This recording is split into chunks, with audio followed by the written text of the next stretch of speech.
Indonesia is one of the countries that are parties to the strategic approach for international chemical management, the SICAM. That's why Indonesia has an opportunity to take advantage of financing scheme through the GEF. So I think it's a good opportunity for Indonesia having an opportunity to be financed through the GEF, because we all know that the sustainable management of chemical and waste in Indonesia, it remains as one of the most challenging uh, uh, in Indonesia in related with our protection and management of environment. So yeah, in the same time, Indonesia as a parties to SICAM, it also has a responsibility to carry out effort at either local or national levels, which will ultimately contribute to the goals of the global environmental management. So what we are doing now in this webinar and in a various related activities within this project, it has to be contribute to the global effort in dealing with the chemicals and waste management. This project, as I mentioned, it's part of the GEF project.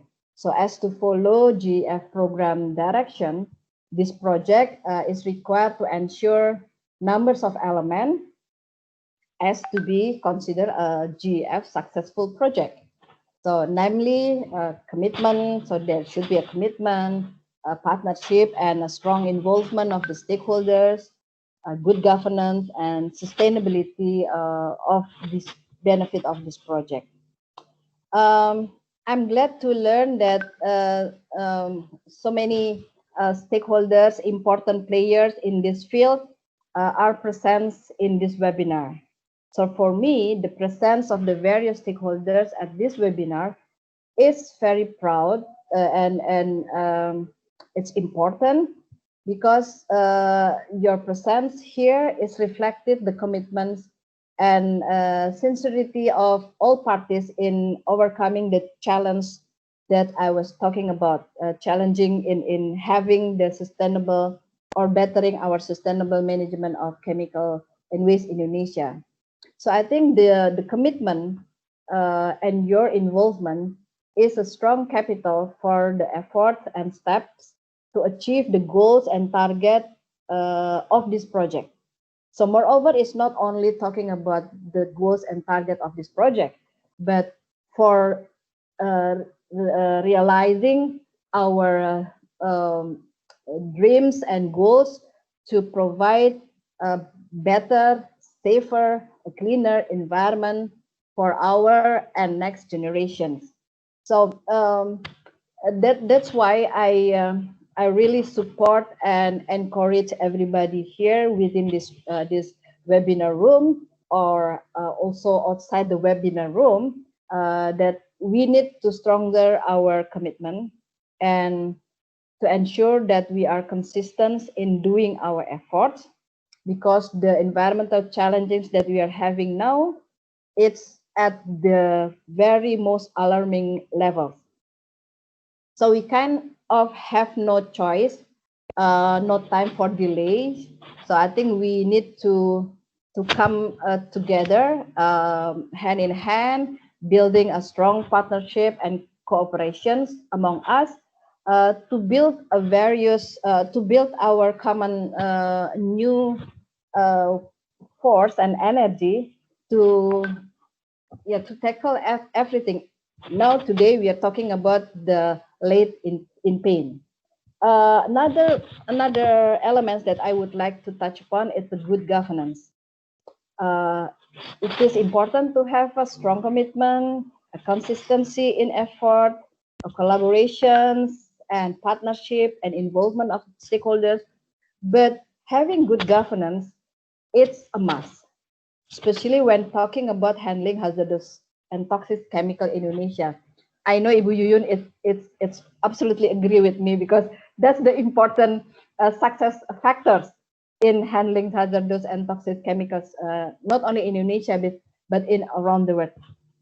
So therefore, I believe this project, it's need to prioritize this element of good governance, including the transparency, accountability, and ensuring that the sustainability of the effort and the benefit of the project.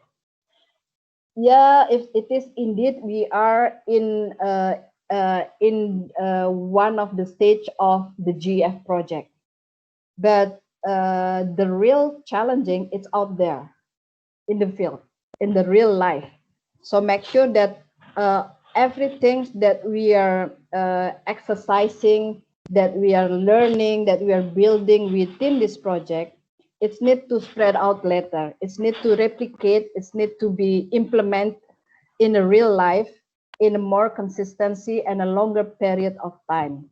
So this project maybe will be end 1 or 2 years later, but our strong commitment, our consistency, our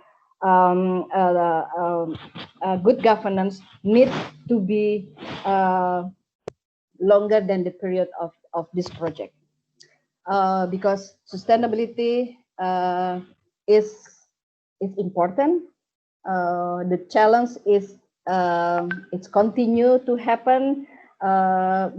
We would like to reduce the levels. Maybe now it's so alarming. Maybe another 5 or 10 years will be reduced, but we never know, because things could be happen. So I think again, the sustainability of what lesson learned, good practices that we are having in this project need to be for everlasting. So to wrap up my opening remarks, I should thank for the commitment, participation, and contribution of all colleagues in this room. And I also especially would like to thank for the UN Environment as the GF implementing agency for this project, IPAN, Nexus 3 Indonesia, and all speakers and distinguished participants for your involvement in this webinar and in this project. So my humble thanks and appreciation goes to all to you all, and hope we may be given health and strength in carry out our mandate to this project and our responsibility to the next generations. Wish you all the best and a very fruitful webinar. And I declare it's open. Again, I need to apologize because I need to excuse myself, but my thought is always with you. Thank you very much. Wassalamualaikum warahmatullahi wabarakatuh.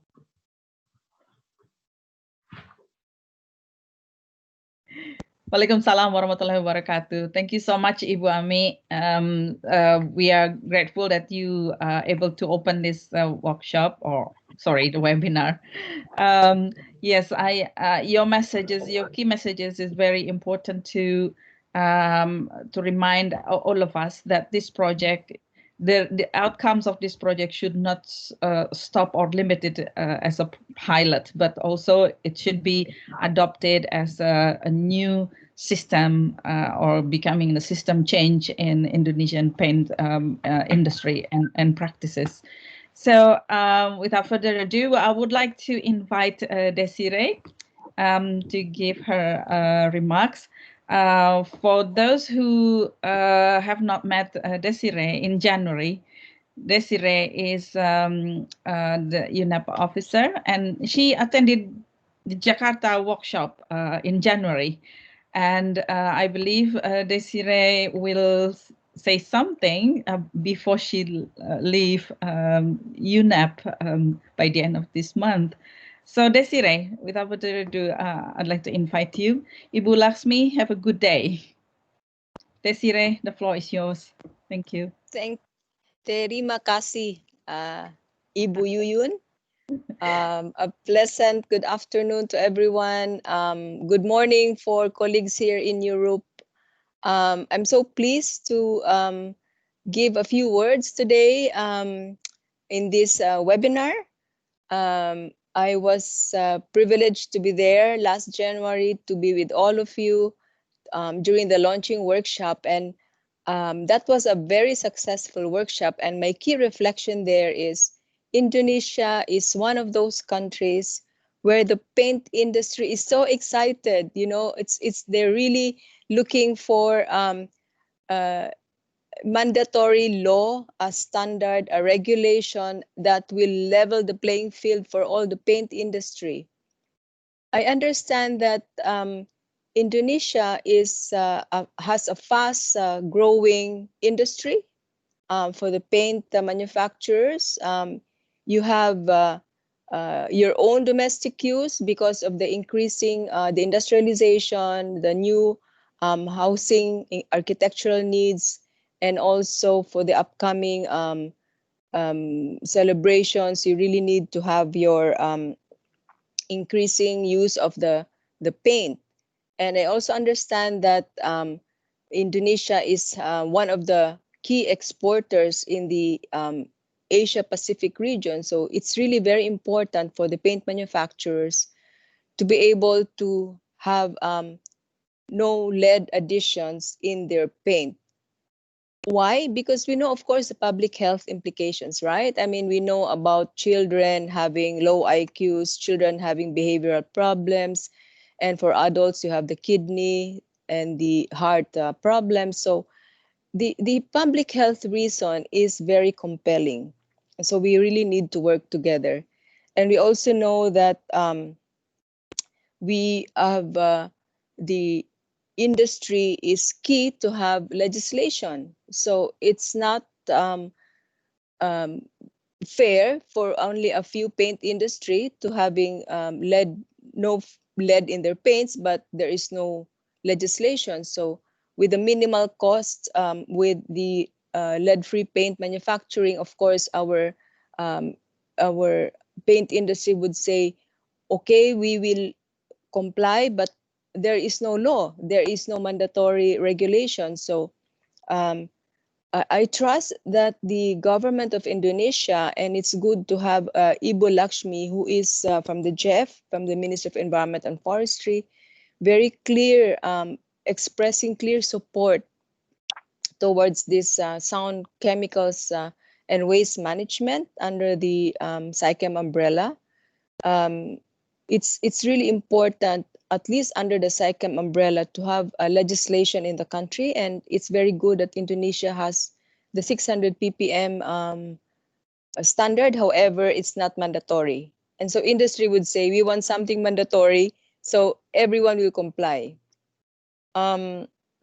It's also very good that we have this event today. And I understand that this is really about the alternative suppliers event, pigment suppliers, that is really with us in the project.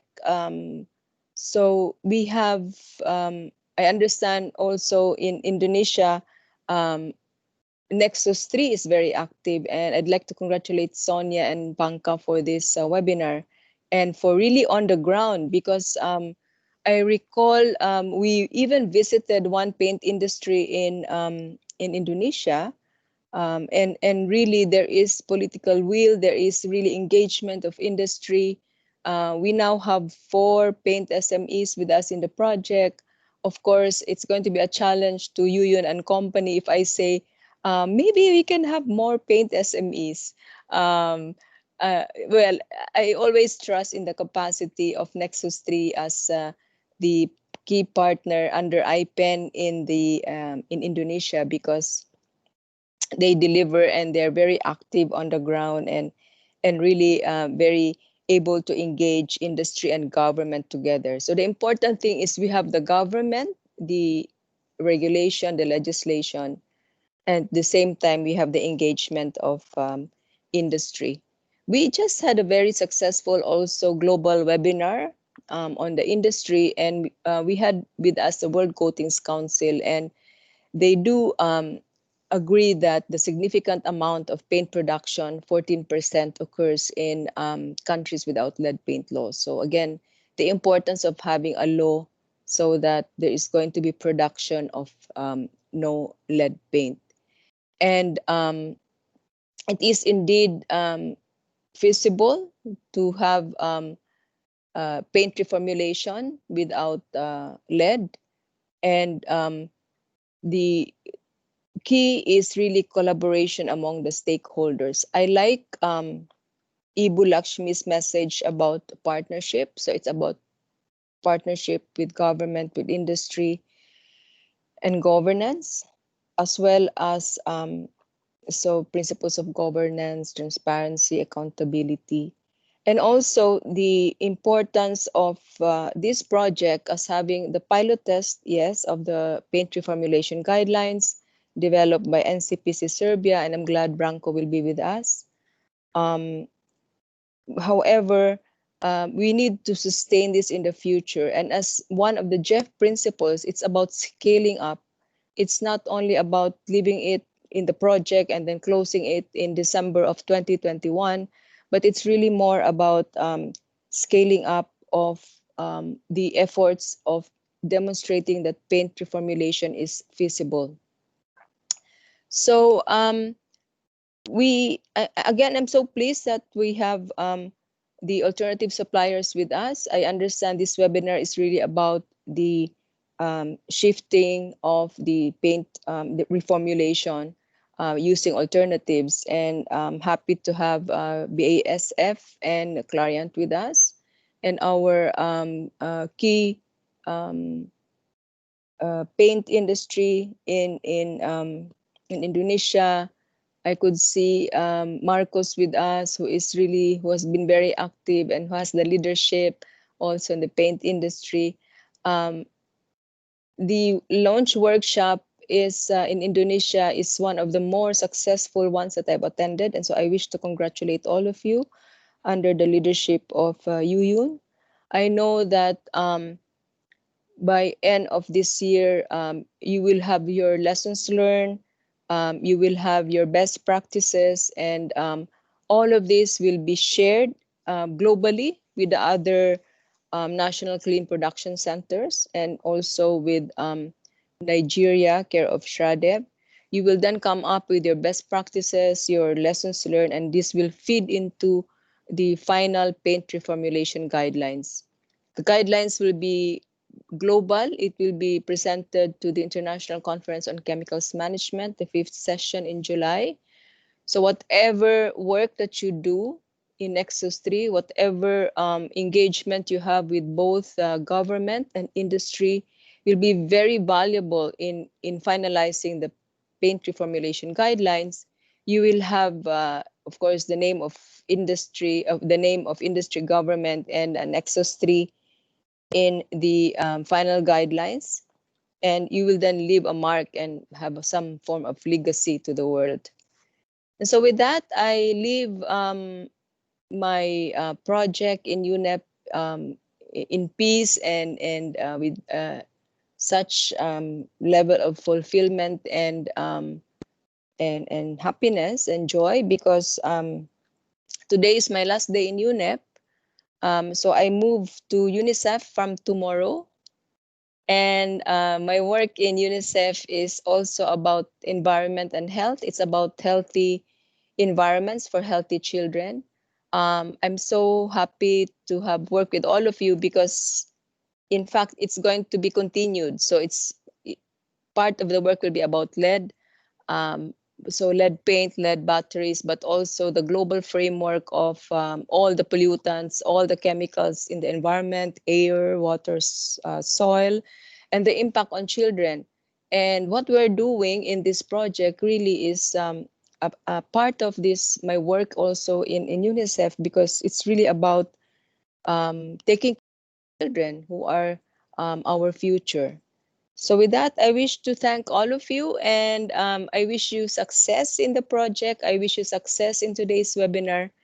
And I through the metaphysical, I will extend to you all my my positive energy to Indonesia. I'm sure that you will be successful and you will deliver in this project. Terima kasih.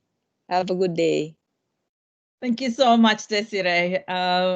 we're so, how should I say, we're so grateful that you are with us in January, and you came to Jakarta and you met most of the stakeholders of Lead Paint.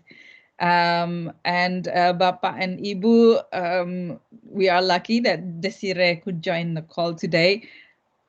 To be honest, I intentionally made the call today because I know this is your we really wanted to catch you before you left UNEP.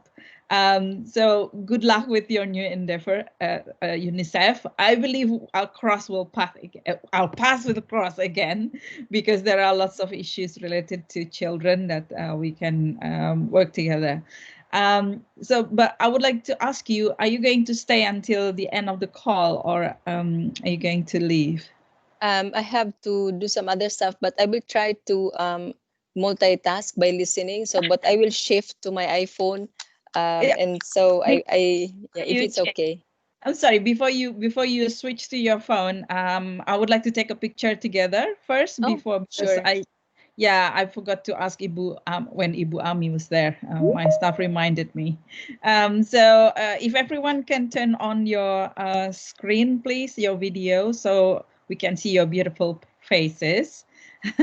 Thank you, Branko, George, and then who else? Pak Michael, Yuan, where are you? Yuan,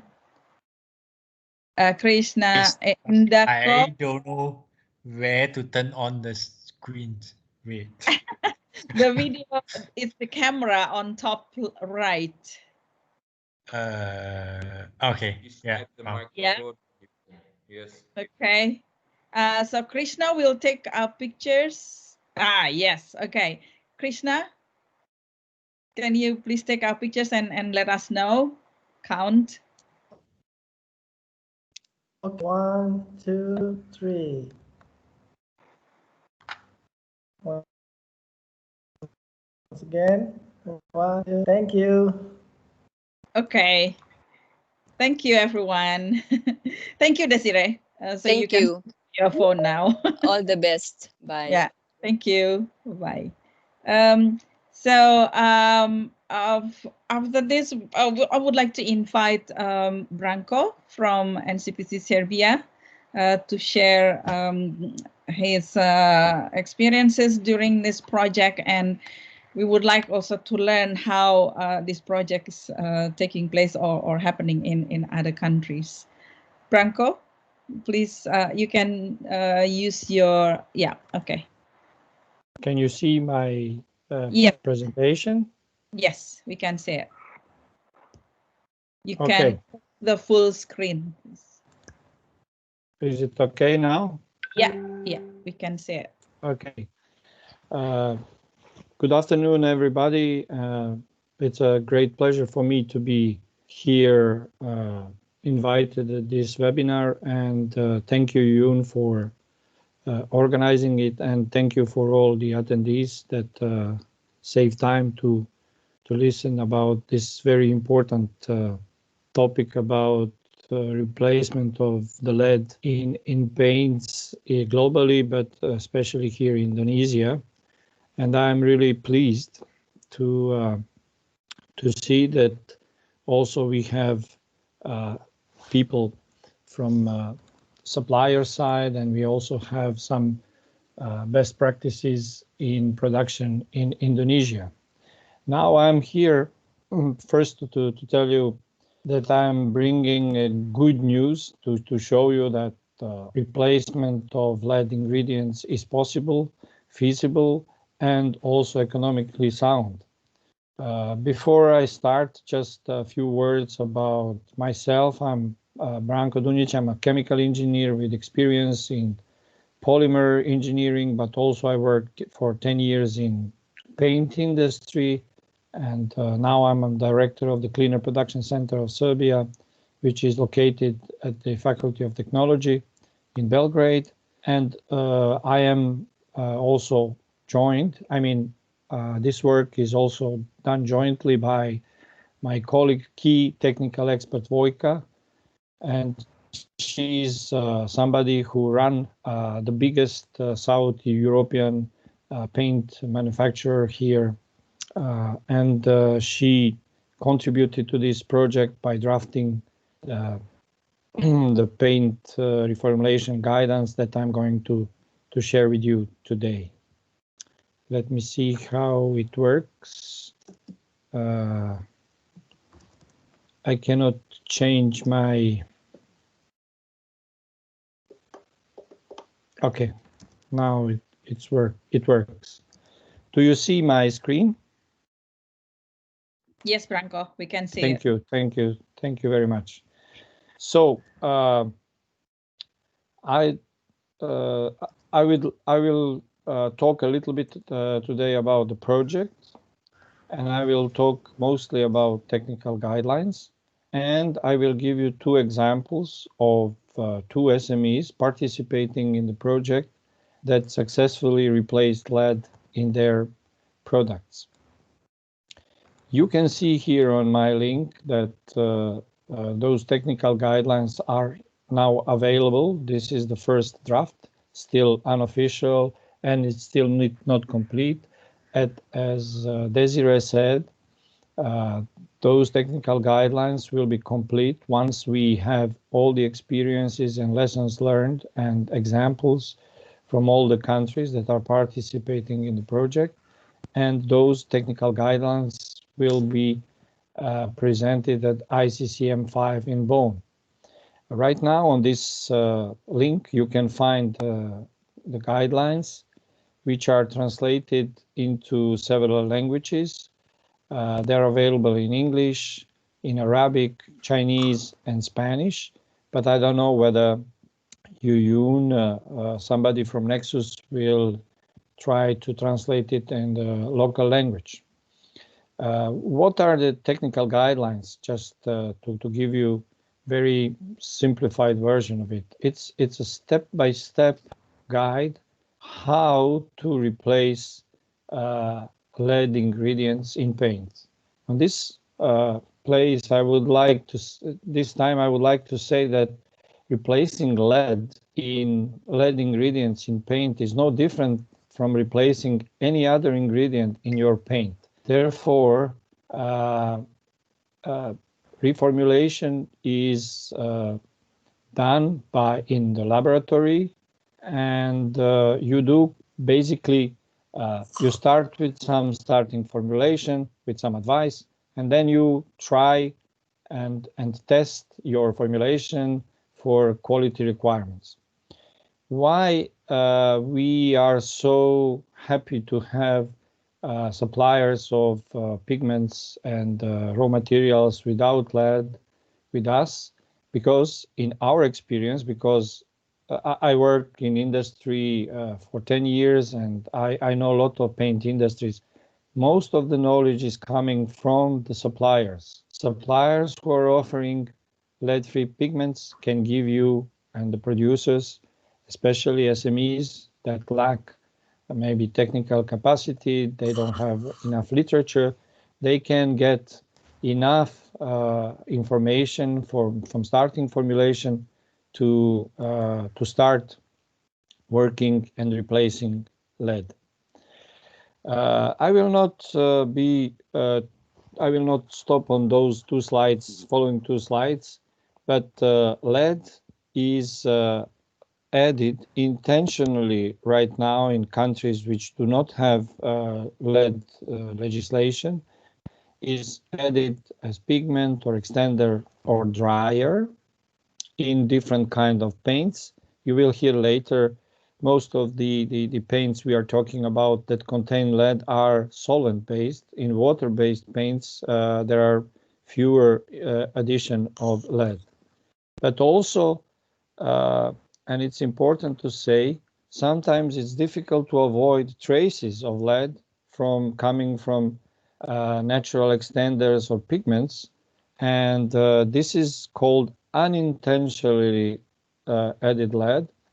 And I cannot speak 100% sure, but model law that is presented by Lead Paint Alliance, which is calling for a total lead of 90 ppm is based on the experiences that even with if you don't add intentionally lead to your formulation, you should be able to keep it below 90 ppm. And lead can be present, I repeat, in the formulation, even if you do not add it intentionally, coming from different natural extenders of pigments. But also there is a cure. You should ask from your suppliers to prove that there is no lead, or you should choose ingredients that do not contain traces of lead. As Desiree kindly said, and I would like to thank Desiree on behalf of the whole team, especially coming from the NCPCs, for her strong leadership, commitment, and kindness. She was really a great manager of this project. On this nice slide, you can see that we have so far in this project, we have 7 countries and NCPCs. In Indonesia, it's not National Cleaner Production Center, it's Nexus 3, but anyway, the work is the same. You could see that we divided stages of reformulation in 8 stages. And in Indonesia, we are just starting, but we are hopeful that very soon SMEs that signed agreement with Nexus 3 Foundation, they could be very quickly going to stages 5, 6, 7, and 8. And those are the stages where we select the pigment, select the right product, select the pigments, start the laboratory performance testing, and then this if we finish in the lab, then the scaling up for the production. Those National Cleaner Production Centers, they work independently. They are in contact with SMEs, but the work is coordinated by us, by Cleaner Production Center of Serbia, and especially our key expert, Vojka. And I would like to use this opportunity for SMEs in Indonesia, and on the last slide, you will have all the details, contact details, my details, but Vojka details. You could directly contact her and ask for advice about some problems during your reformulation. And let me go now to the first case study.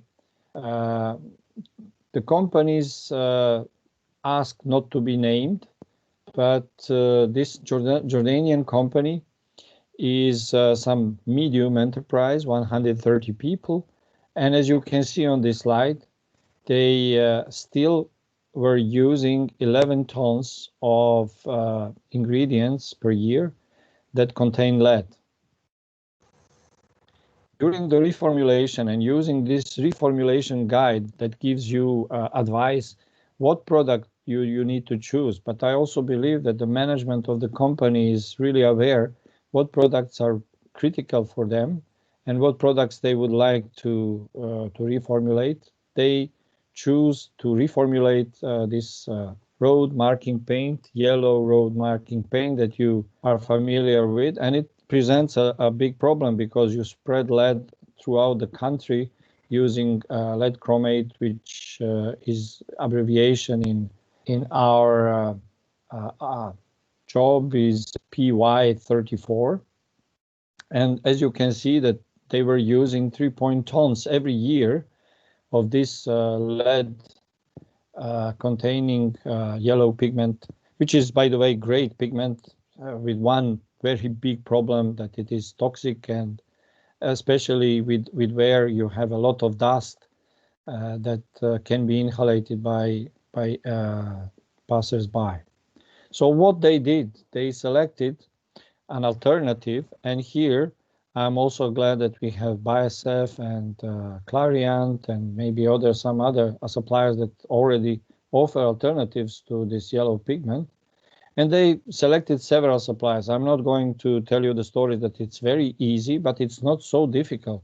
You find several alternatives, then you do what you normally do in your lab. You don't need some sophisticated equipment. And they selected PY65, and they found out that the quality is comparable. And in this slide and in this table, you can see that they will need, however, this company will need to introduce a basket mill. For those who knows, I suppose most of you are familiar with the equipment used in paint industry. It's not anymore possible to do it just with high-speed dissolver with the new pigment. But we are speaking about less hazardous raw material. I'm not sure how much is this basket mill, but it shouldn't present a capital investment for the company. And also here in this case, the product PY65 is significantly more expensive than PY34. But when you compare it with the price of the paint, you get some 10% of increase. And this is sometimes the problem for producers. If you don't have lead paint law in force in your country, sometimes your competitors can have some advantage using lead still. But here, this company used very wisely the project, and they reformulated paint, and now I'm happy to say that they are producing only lead-free road marking paint. The second example is from China, and it is very common product, which is Alkyd anti-corrosion paint. And you can see that this company were using lead tetraoxide, which is called red lead, as an anti-corrosion and decorative. But here in this case, mostly this is function anti-corrosion, which is important. They used 73 tons of red lead, which is a significant number. They found two alternatives, ferro-oxide red and iron titanium powder. You can see on this picture that ferro-oxide red is a different shade. But as we are speaking about anti-corrosion paint, here decorative properties are not so relevant. First table shows comparison between red lead, this is the second column, and iron titanium powder. Here you can see that there are no changes in production process. The company can continue to use the equipment they still have. We unfortunately at this moment still don't have complete information about environmental and human health hazard, but I'm convinced that it is less hazardous than red lead. And this, I'm very happy to tell you that in anti-corrosive paints for solvent-based, we found an alternative which is cheaper than lead, and iron titanium powder is available on the local market. On the second slide, we again compare red lead in the second column with iron oxide red.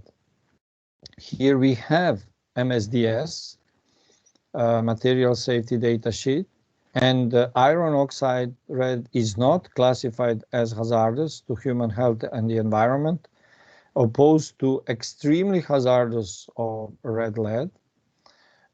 They have good heat resistant, weather resistant, and for anti-rust paints. That means that the function is almost the same. They have iron oxide red gives to the product good anti-corrosion properties. As I said, there are no changes needed in the production process. And also this alternative is cost effective. Pigment price is lower than red lead by 50%. So you can see in these last two examples that it is not just possible to replace lead and make our paints and products more environmentally friendly and less hazardous, but it is possible to lower the price of your products. And this oxide is also available on the market. And this is my final slide, and I believe that I didn't exceed my time too much. What I would like you to keep from this presentation is that we have almost all alternatives available on the market. It just depends on the will and commitment and legislation of the countries that to replace lead in paint. And it is feasible to substitute lead compounds in paint, not just in big companies, but also in SMEs. And with this, I would like again to thank you, Yun, for organizing this event and giving us opportunity to talk about that, and to wish you a good work, and to just show you our contacts. And the contact of Vojka or Vojislavka is really important, because she is going to be involved in the work of the SMEs in Indonesia. Thank you very much. Thank you very much, Branko. It's very encouraging and uplifting uplifting presentation. So, Bapak Ibu, presentasi Pak Branko tersedia dalam bahasa Indonesia. Nanti kami upload di Google Drive, bisa diakses dalam bahasa Indonesia ya. Jadi, so we have already translated into bahasa Indonesia Branko's presentation. It will be available and accessible by participants after this call. Thank you so much, Branko. Jadi Bapak Ibu semangat ya, sebetulnya bisa kita di Indonesia juga, dan ada harga yang lebih murah juga. Okay, so for the next speaker, I'd like to invite George Doring to share your technical expertise, and also maybe some information that we missed from the call last week. George, please. Thank you as well, giving us the opportunity to talk about the potential ways to replace lead. I think you can see the screen. Yes, we can see the screen. Thank you. Perfect. So my name is Georg Döring. I'm working in BASF Colors and Effects. There in the area of industrial architectural coatings. And one of my key tasks is lead replacement. I would call it wave 2 now, as Europe is mainly lead-free already, and now we are focusing on the world.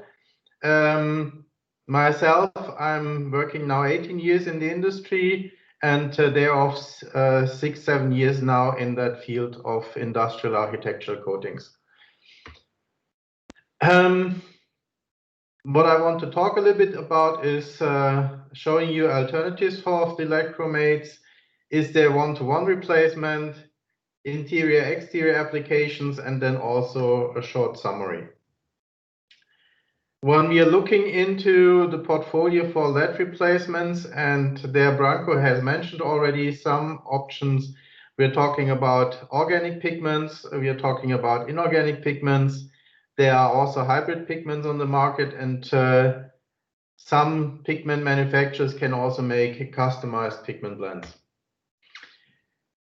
When we are talking about lead replacement, we, and I guess the other pigment manufacturers also get asked, can we not have a one-to-one replacement for the lead pigments that would make life much more easier?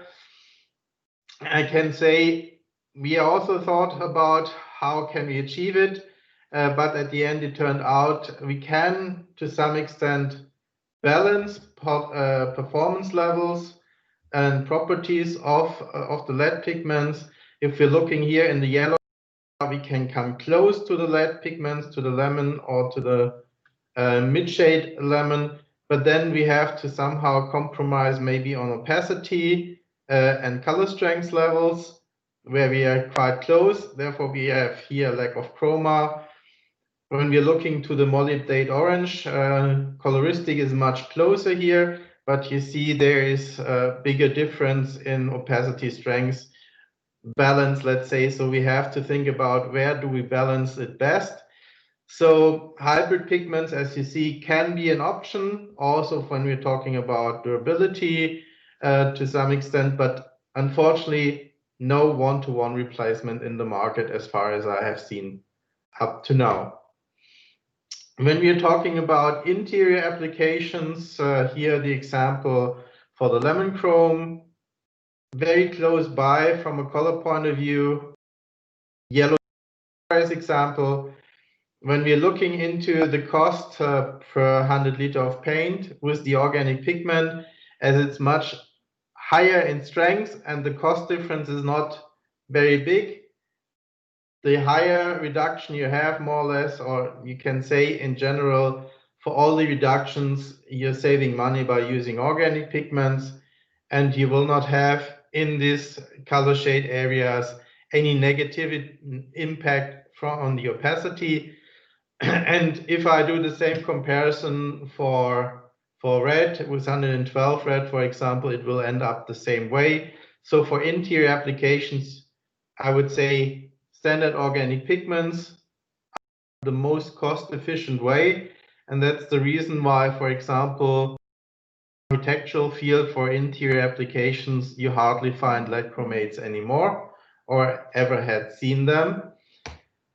When we're talking about exterior applications, it's always also the question about, Branko mentioned it, costing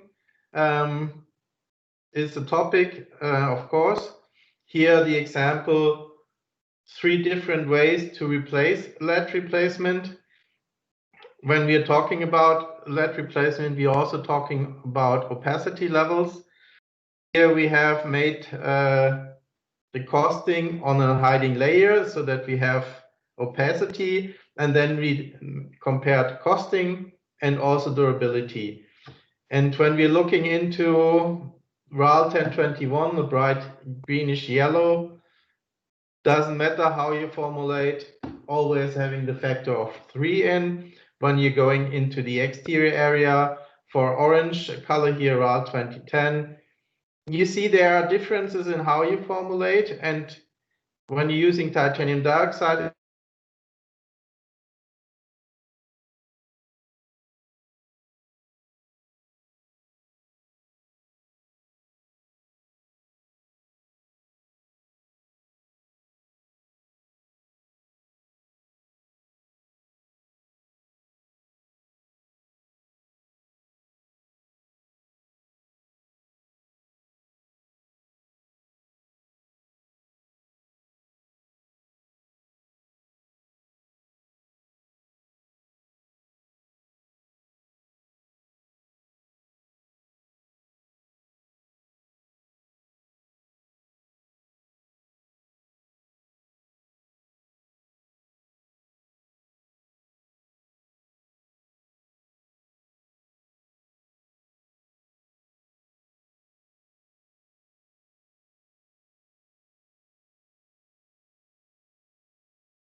halo, apakah bisa dengar suara saya?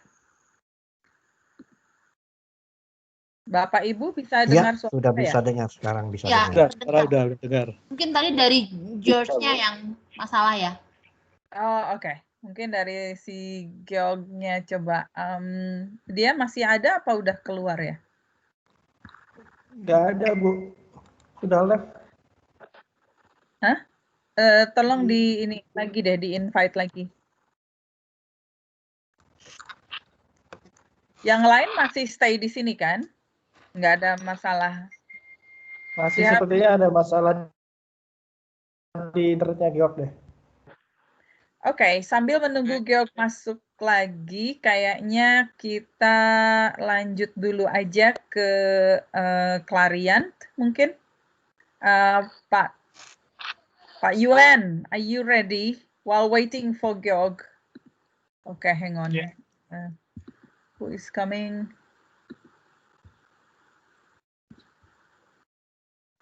Oke, Pak Freddy nanti ya ada ini mau tanya atau gimana Pak Freddy? Raise your hand. Kepencet Bu, kepencet Bu, salah, sorry. Kepencet, okay. Yeah.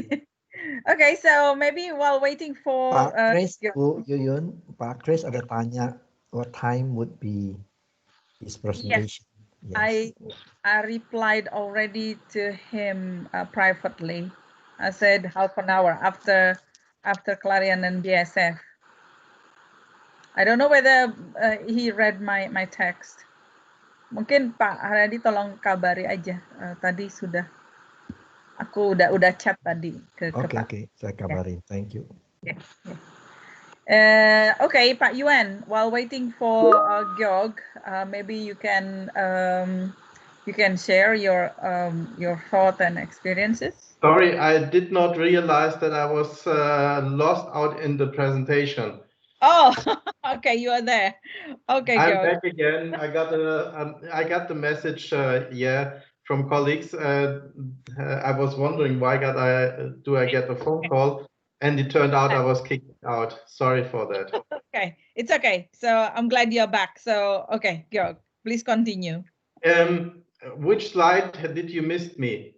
I think, hang on, it was the, it's slow. The slide about exterior application. I don't know what's the number of the slide. This It's one here? Yes. This one, yes, correct. Yeah. Yes. Okay. Now I hope everything's getting to the point. Sorry for that. Didn't realize. So just to summarize it, from a point of view, you see with titanium dioxide to some extent based, we can achieve the cost performance.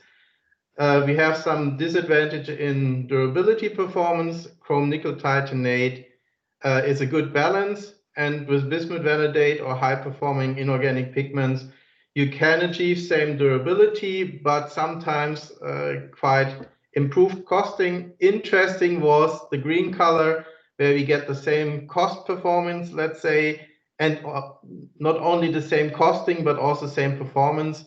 In the calculation we have done here, there's a 10-15% mistake, plus minus always included. So I would say when we are here in 20% difference, this is more or less same costing. I just want to point out here, as you get the formulations, I don't want to go over them. I just want to point out that there are possibilities to formulate cheaper than the lead-based formulations, especially if you can jeopardize somehow on durability. How this is looking like, 2000 hours lead-based, you see here darkening a little bit for the cost performance, high performance. 2000 hours, they are on the same ballpark. Azo-based formulation, so the most cost-efficient one, is performing worse in durability. And this is not only true when we are talking about RAL 1007. Same is the case for RAL 1023. And here you can see we can easily over-exceed the performance of lead of course, taking higher cost into definition. And that's one thing where we need really to focus on. Lead replacement, lead beforehand is one solution fits all, and that's something we will not have in the replacement chemistries. There we really have to have a look into what requirements do you have. Is it the temperature stability? What application? How good your durability needs to be? And all of that we need to discuss with you, with the paint manufacturers, to give you the best advice and the best starting point, so that you get the right results with a more economic, or not economic, more environmental friendly solution.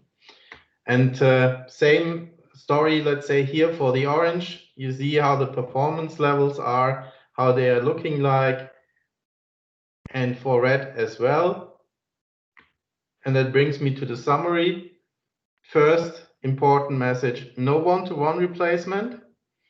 Second important message for interior, the standard organic pigments lead to more cost-efficient formulations, so therefore it does not make sense to use lead chromes. And the third important message is for the exterior, we are able to support with similar cost, but jeopardizing on durability. We can produce same durability with higher cost. And it's always the thing, as I mentioned, we need to focus on the application. We need to focus on the requirements of our partners in the industry to give them the right formulation, the right starting point formulation.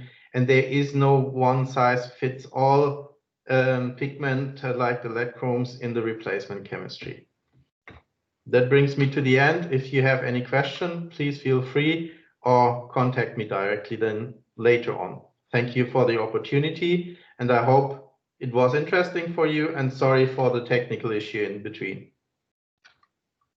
Thank you, Georg. It's fine. You got back into the platform quickly, and thank you so much for your explanation. And it's very technical, but I believe this is very useful for the Indonesian paint industry.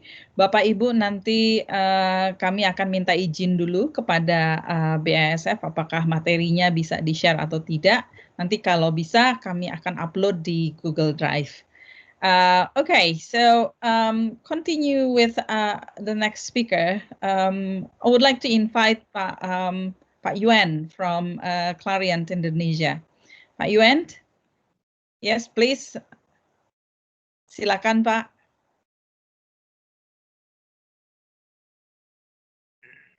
Yeah, we can see it. Yeah.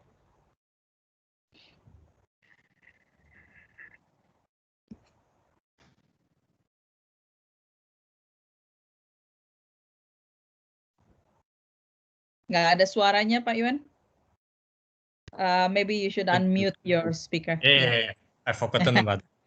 So this, you can see from the screen, right? Everything good? All good? Can Yes. you hear? Yeah, we can see it. Yeah.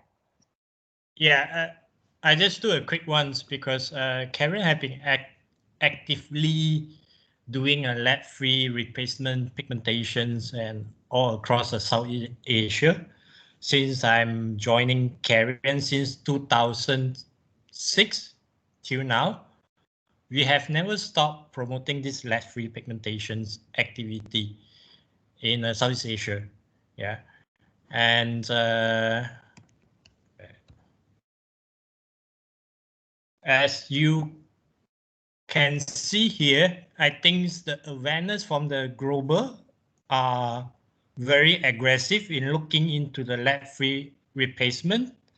And our head of business unit Pigments has just have an interview recently to share about this lead chrome replacement activity. But looking back here, the most important statement here is Clariant already stopped producing lead-based pigments since 1981. Since before the year I have born, this already been stopped. So Karen, as a leader in the production, we have stopped all our lab-based products. So we are very actively looking into the more sustainable pigments and more eco-friendly pigments for the paint manufacturing. So looking for it, I think just straightforward, this is not something required. I think most of the paint manufacturers are familiar with this color index. This color index have been ongoing promote for the lead chrome replacement activity. Yeah, so I think here you can see 4 major colors of the chrome product. First one is a prime rose chrome. It's actually a color still present in Indonesia, but there are very small amount, simply because the prime rose chrome itself do not have a durable weather fastness or outdoor performance. So it tend to be darkened very fast. In our test, it's only within 1 week outdoor, you can see the color already change. Yeah. Then the lemon chrome is the most popular colors in Indonesia as well, and the mid yellow for the buses and molly orange mainly for the truck and some industrial application as well. Yeah. Actually, we come as you can see here, we do have we categorize into 3 levels: the economic option, the standard, and the high performance. The high performance, unfortunately and fortunately, is that the high performance normally come with the durability requirement that you have to go outdoor, and it also come with the requirement that you need to have a high solvent resistant. So this limit the choice of the pigment. So for the high performance, most of the product can be used is all these benzimidazolons and some inorganic product and some high performance pigments. Yeah, but for the architecture application and some industrial application, this is quite fortunate for us that we can go with the economic option and the product. Yeah, the standard product is the pigments are mainly azo pigment types.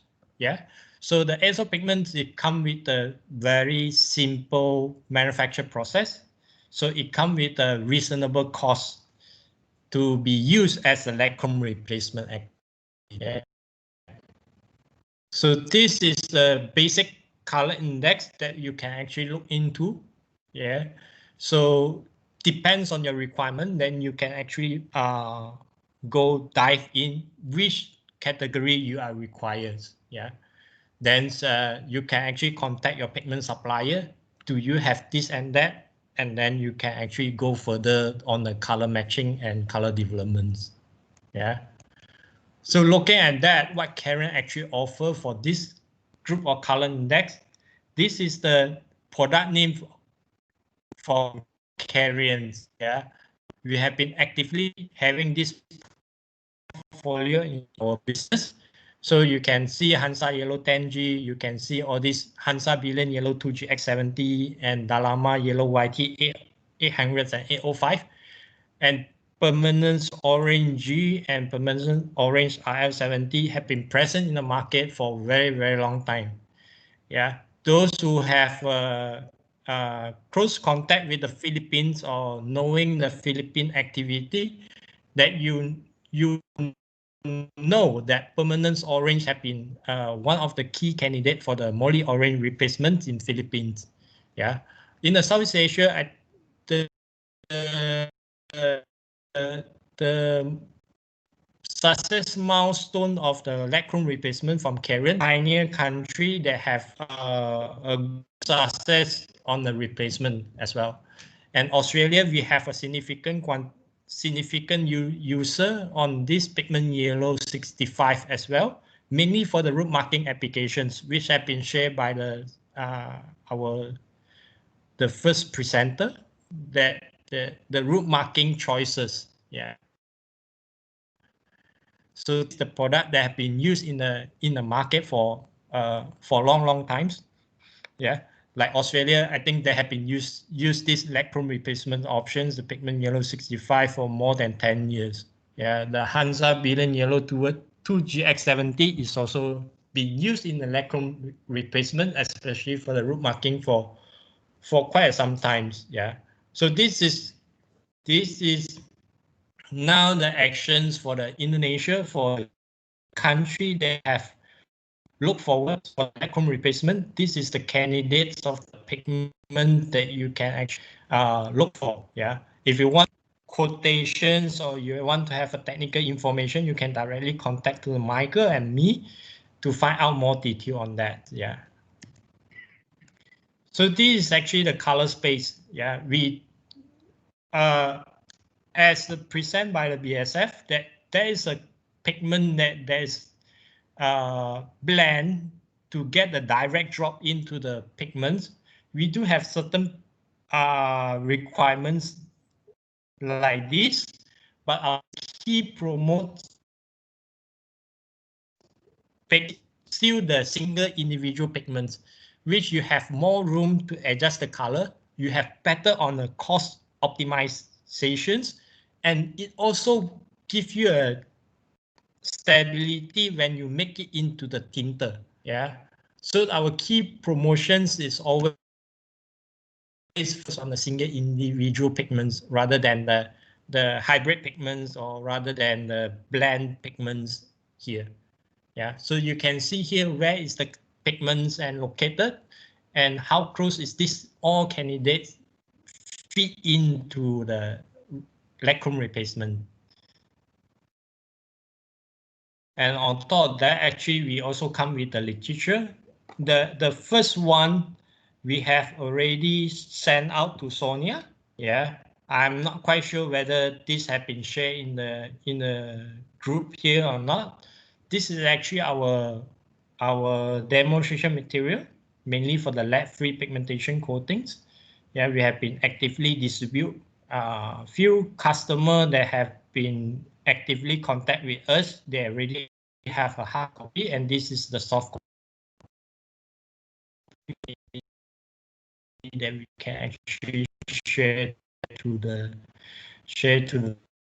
as well, that you have a guideline formulation to match all this IL shade. Yeah, if you do have a requirements on the IL shade. Yeah, on top of that, for some paint manufacturer do not have the facility to grind pigment as well, that you want to have a quick color matching, you can also use pigment, which also will come with the IL shade. Yeah, so this is 3 different literature that you can actually look into to come out the lead chrome replacement options. Yeah, I think here we do not highlight the how bad is the toxicity of the lead-free lead chromates pigments anymore, because I believe everyone's already aware want to proceed on the lead-free pigmentations. Yeah, and we always come across a customer come back with us that they face a challenge, and this is very normal. When you replace a single individual ingredients, you will always face a challenge. And the most important thing is, when you face this challenge, is there any solution behind? Yeah, when we look at all this opacity, I think this is already been presented many times. You can use the titanium dioxide, you can use a multiple choice of inorganic pigments to improve the opacity. And, come again?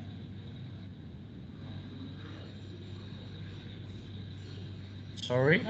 Continue, Yuan. It's okay. Okay. Okay.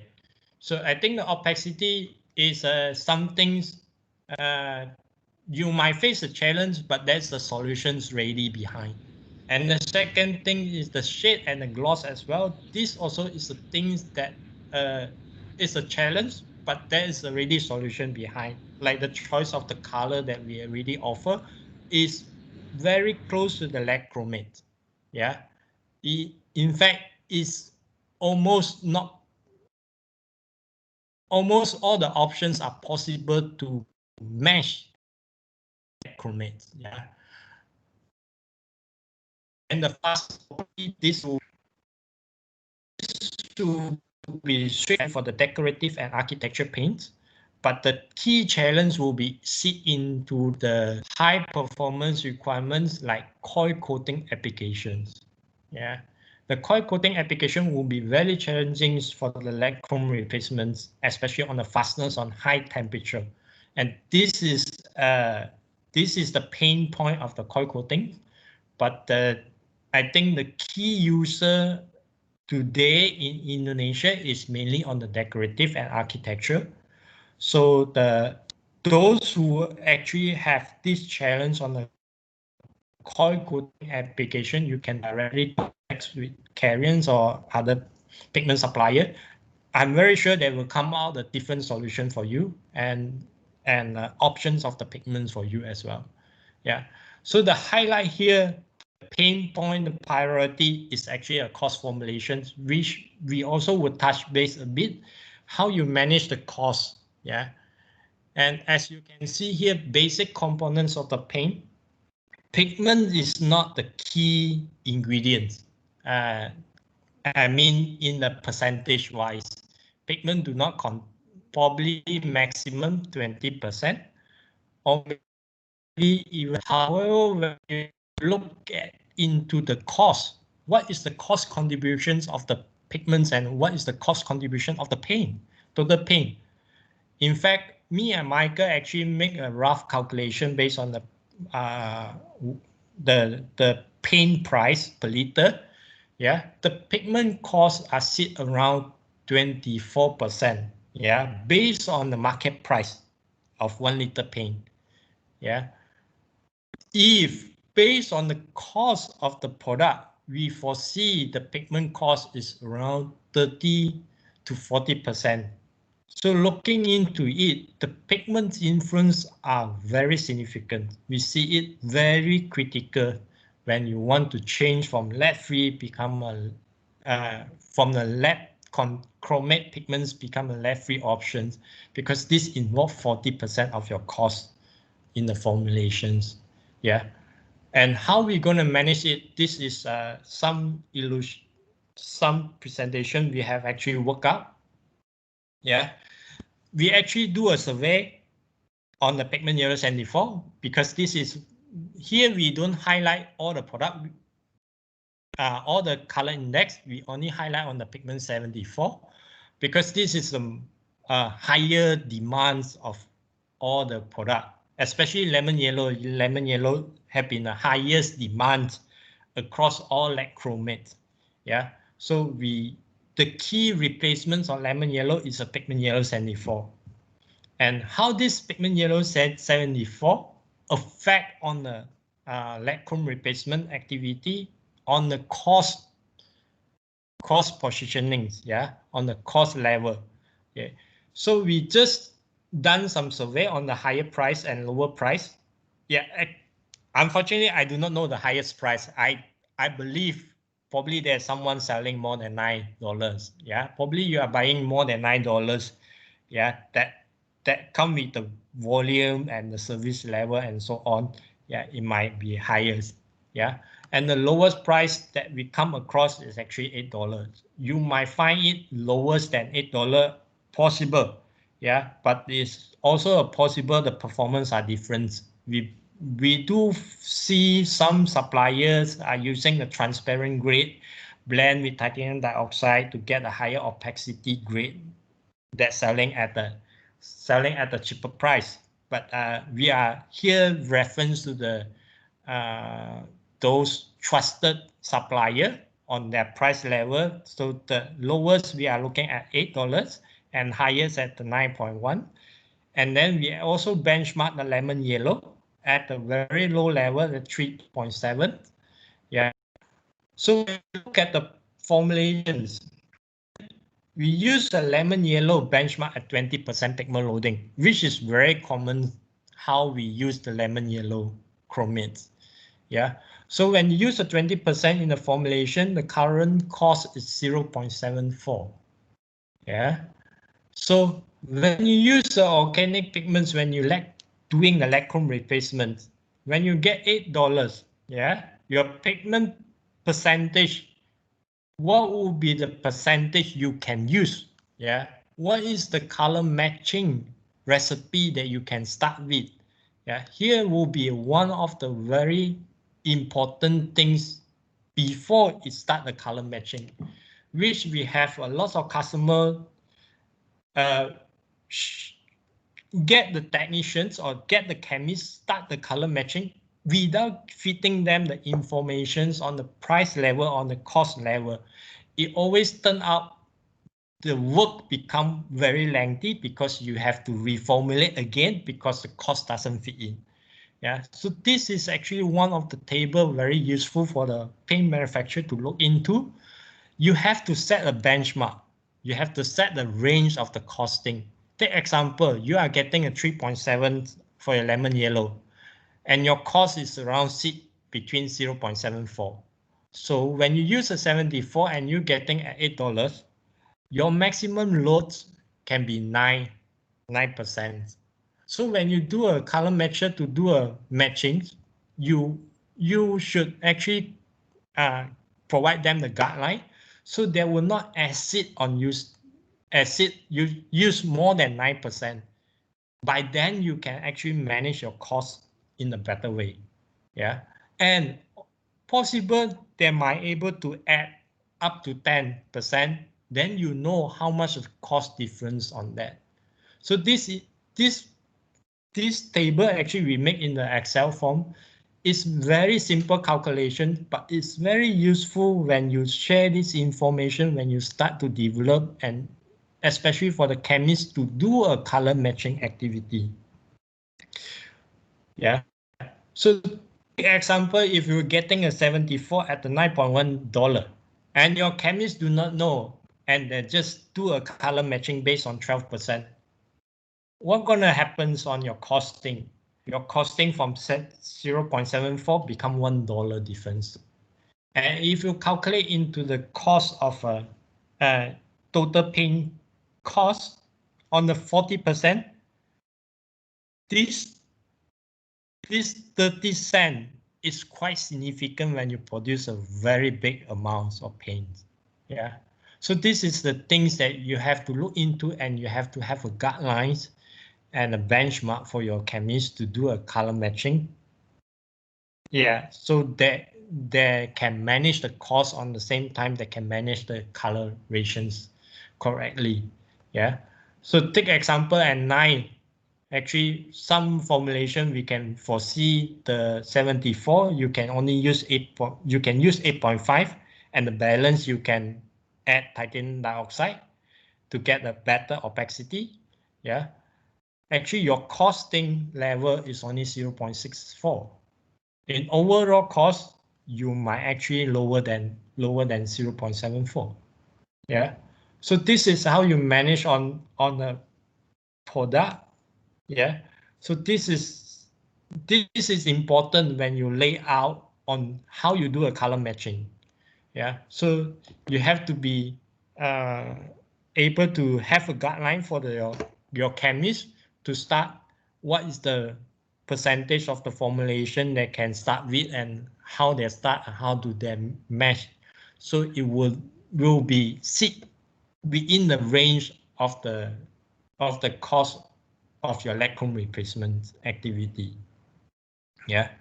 We actually have a pigment yellow 65 as well. We have a pigment orange 13. We have a pigment orange 34 as well. Unfortunately, we have a limited time to share today. So if you want to have more information, you can directly contact to Carrion people, and you can contact to me, or you can contact to Michael. Yeah, those who already know us. Yeah. And on top of that, let's say you are using 8% and you're getting $8, you actually make a cost saving. On top of that, you also actually get a lot of benefit as well. And what is key important benefit is highlighted in blue color, the branding and social responsible. Yeah. And those days, nobody talk about social responsible, yeah. But nowadays, it's become a social world, yeah. Even the students are study online nowadays, yeah. We having telcos through the phones, yeah. So the social responsible is a very the branding, the image, and the social media is very strong now. The minute you do something bad, it can be spread out very, very fast. And something you do very good, it can also spread out very fast. So this lead-free pigmentation will be one of the key activity you can actually rebranding yourself, especially on these COVID times, through a social media. And this is something very powerful as well. And for this period of times, yeah. And for the price comparison, and here I will not touch base. I will go for this slide. Yeah, as you can see here, we have 4 formulations. Actually, when you look at the pigments, all this is actually high performance. So in terms of weather fastest, they are more or less the same. But when you choose the wrong different pigments, the costing are different. Yeah. So here, this presentation is highlight to you that it is very important for you to choose the right pigments, and for your color matcher as well. It's very important than knowing the cost structure of individual pigments so they can actually do a color matching correctly. Yeah. So this is what we want to highlight on that. And as a summary, I think we are same as what BSF had mentioned. There is no direct drop-in. Yeah. So it's always requires some tweaks and color matching activity to get the correct colors. Yeah. And the environmental friendly alternative is always there. Yeah. The lead-free pigmentations is there. And we have a wide range of fastness, and the cost can be selected according to the specific needs.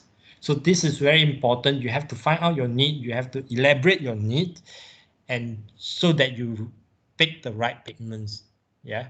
And a similar opacity can be achieved. This one is in our brochure. You can actually get Sonia for that soft copy. So then you can actually get access to know individual pigments, what is their opacity level. And then it will give you some guidance that how you do a color matching activity. Yep. Okay. So I end my presentation here. Thank you so much. It's very useful to have the costing component. I'm sorry, why is it?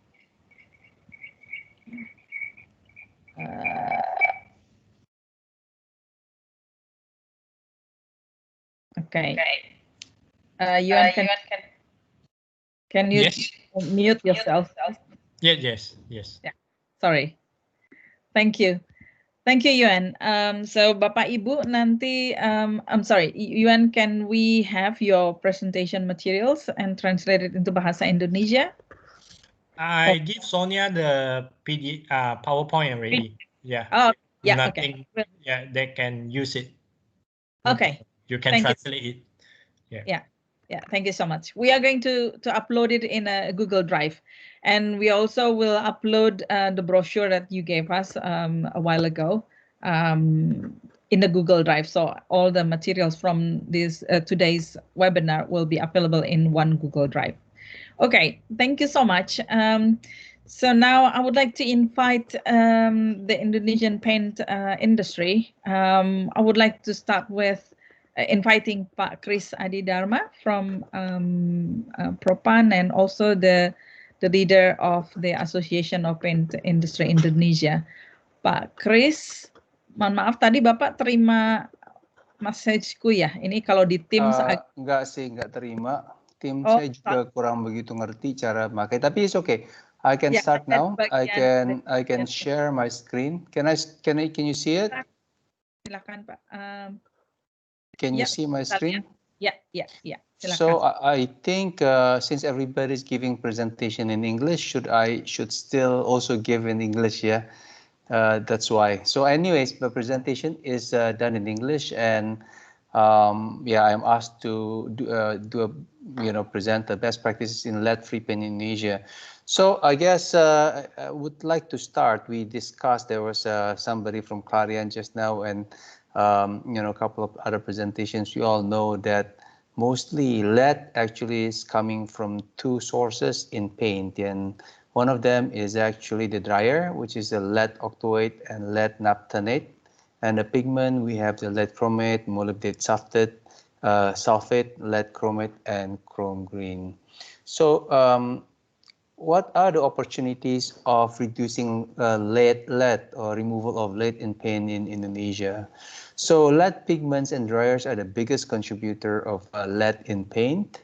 As you can see that the lead concentration can be as high as 200,000 ppm if you're using the lead pigment, and lead dryers can account to about 5,700 to 2,000 ppm.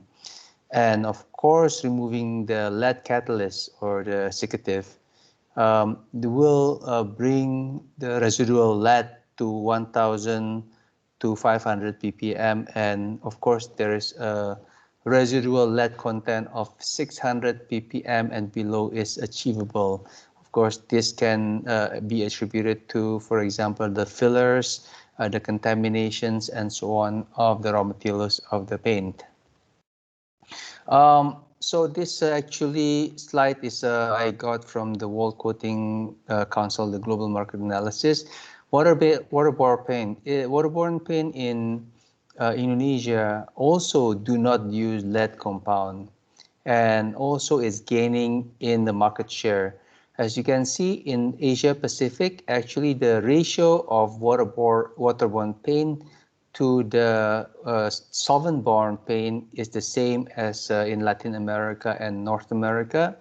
And mostly the solvent-borne paint is used for industrial and professional. And if you can look at this, this is also the countries with lead paints. This data is based on I think 2018 data.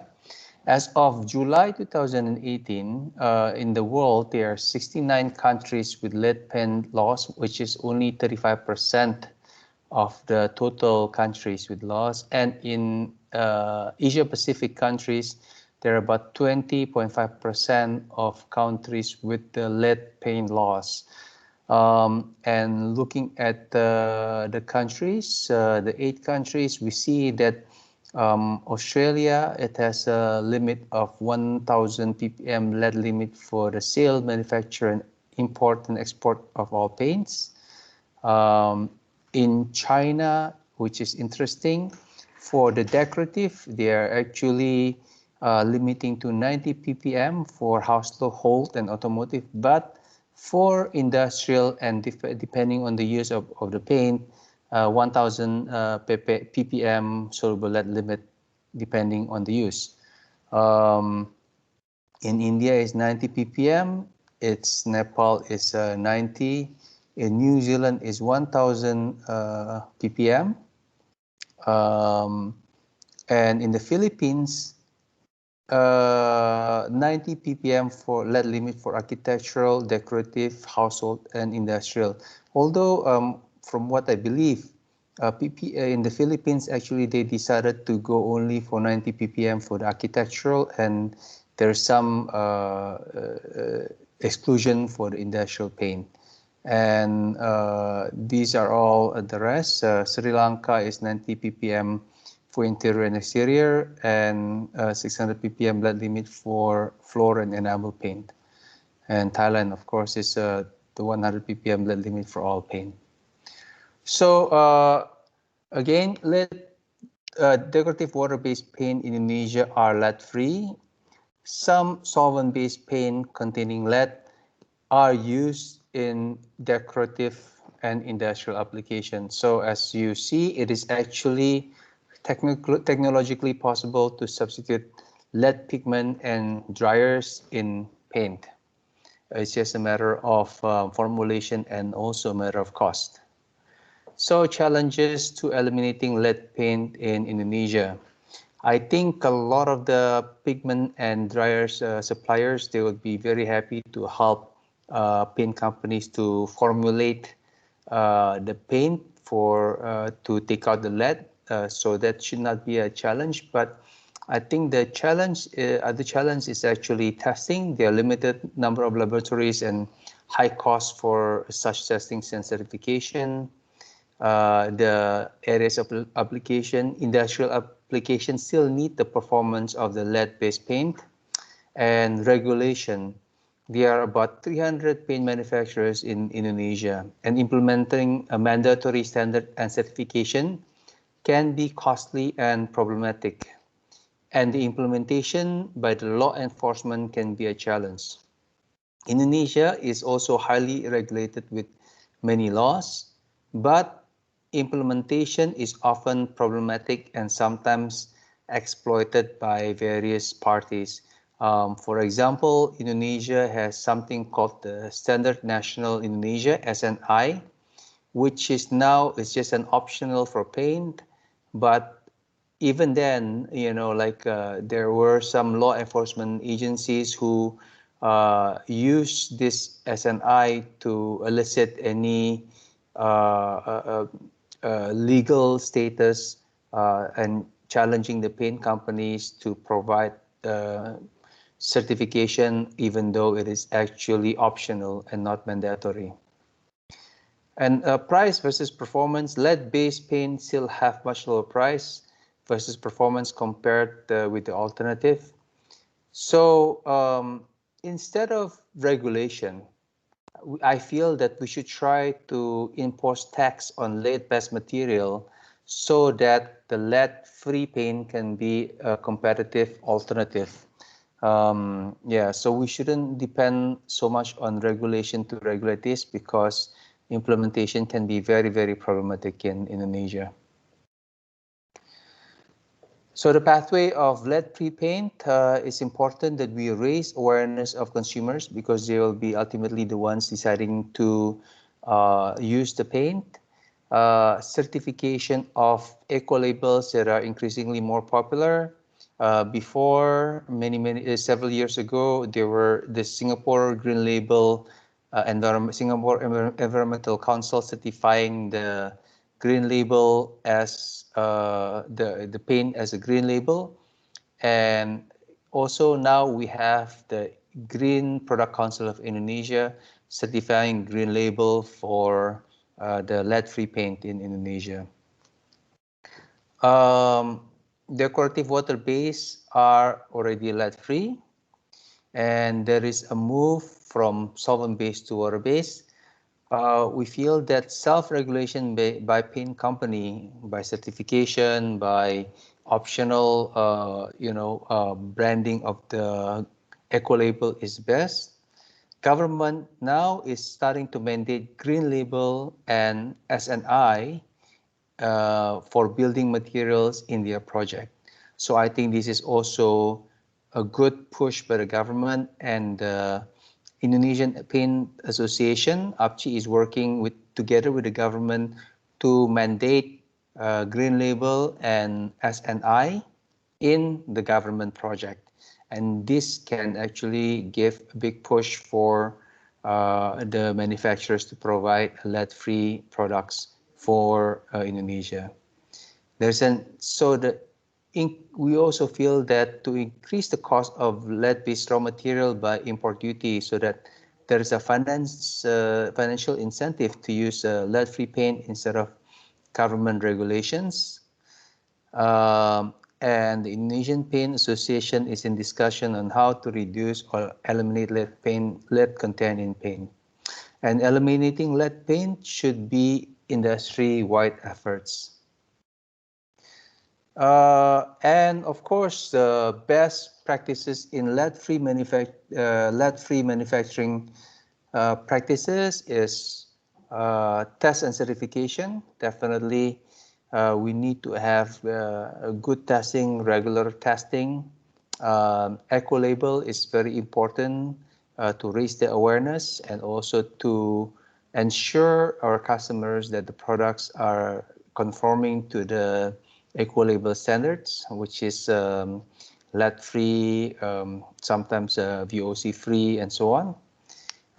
Work with suppliers for alternatives. We are, of course, in Indonesia, supported by many great and technologically advanced pigment suppliers who can provide us with alternatives and help us in reformulation. Of course, we need to market our product as environmentally friendly and non-toxic, and make sure that the components are free from contaminants and low in residual lead content. I think with that ends my presentation, and thank you very much. Thank you so much, Pak Chris. It's very motivating that the Indonesian paint industry also looking towards the lead-free paint in Indonesia as an industry-wide initiative. Okay, so we would like to thank Pak Chris also as the leader of the Association of Paint Industry for his leadership and also cooperation during the implementation of this project. And we are looking forward to have more participants from the APCI members to join the pilot of this project and testing one of your colors, just one. And I believe next year we will see more paint industry participating in this project. Thank you again, Pak Chris. For the next speaker, I would like to invite Bapak dari Bital. Dari Bital, Pak siapa ini nanti? Pak Fikri, Bu. Pak Fikri, okay. Silakan, Pak. Okay. I will speak bahasa for our presentation. Assalamualaikum warahmatullahi wabarakatuh. Selamat siang. Salam sejahtera untuk kita semua. Terima kasih atas kesempatan yang diberikan kepada kami. Kami dari PT Bital Asia ingin mempresentasikan dan memberikan pengalaman terhadap mengeliminasi kandungan timbal yang ada di Indonesia. Boleh ini saya, Bu, PowerPoint-nya.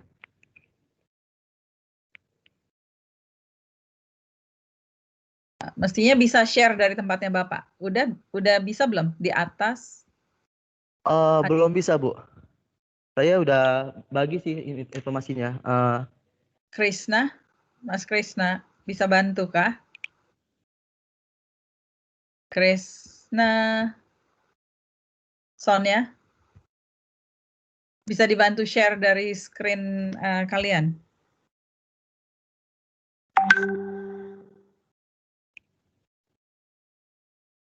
Sebentar ya Pak ya. Oke ya. Maaf ini aku tuker Indako yang belakangan, sorry.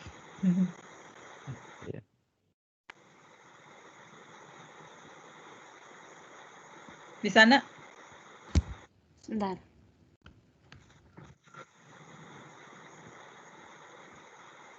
Nanti presentasi Bapak kami upload di Google Drive, bisa ya Pak ya? Minta izin. Oh ya, tidak apa-apa, Bu. Ya, untuk di-share kepada peserta yang lain. Oh iya. Ya. Gimana, Nak?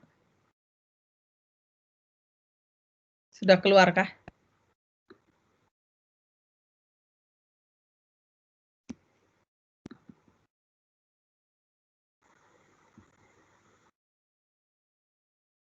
Ya, oke. Baik, silakan Pak. Di full screen ya, Nak. Silakan Pak. Oke ya, terima kasih Bu. Kami dari PT Bital Asia ingin sharing dan berbagi pengalaman tentang mengeliminasi kandungan timbal yang ada di Indonesia. Oke, next. Kami PT Bital Asia berdiri pada tahun 1959. Kami memiliki visi dan misi di mana visi dan misi kami itu bertujuan untuk meningkatkan kualitas produk dan selalu berinovasi menghasilkan produk yang ramah lingkungan.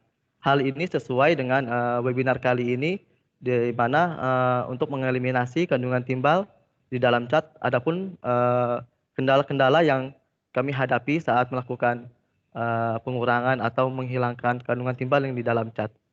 Sebagai berikut.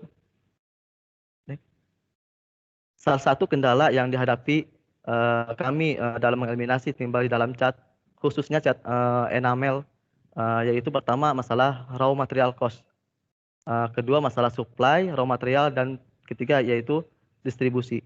Di mana raw material cost yaitu bahan baku yang menggunakan timbal itu harganya lebih murah dibandingkan dengan bahan baku yang tidak menggunakan timbal. Mungkin hal ini disebabkan karena ketersediaan dan penggunaan dari para produsen-produsen cat di Indonesia mungkin masih rendah. Setelah itu supply raw material. Supply raw material ini mungkin kami merasa kesulitan dalam segi supply karena mayoritas bahan baku yang kita bahan baku yang kita supply dari supplier itu mayoritas bersumber dari impor. Adapun distribusinya juga kita mengalami kendala baik dari distributor maupun dari baik itu di internal maupun di eksternal. Oke, next.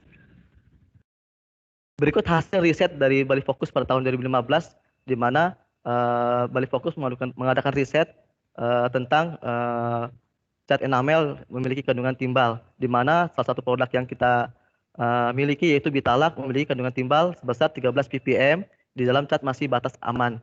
Dan ini merupakan masuk dalam standar WHO, di mana untuk kadar timbal di dalam cat standar WHO itu maksimum 90 ppm. Oke, next. Ini adalah langkah-langkah yang kami lakukan untuk mengeliminasi kadar timbal di dalam cat, yaitu pertama kita melakukan review, kedua kita melakukan perbaikan, dan yang ketiga kita melakukan pencegahan, dan terakhir ialah konsistensi. Untuk review, boleh ditekan. Oke. Untuk review, khususnya cat enamel itu kita bagi sumber kandungan timbal yang ada di dalam cat. Bisa bersumber dari dryer, filler, maupun pigmen warna. Di mana di dryer, filler, dan pigmen warna merupakan salah satu kandungan timbal yang ada di dalam cat. Hal ini kita lakukan untuk mempermudah kita mengeliminasi kandungan timbal di dalam cat. Oke, next.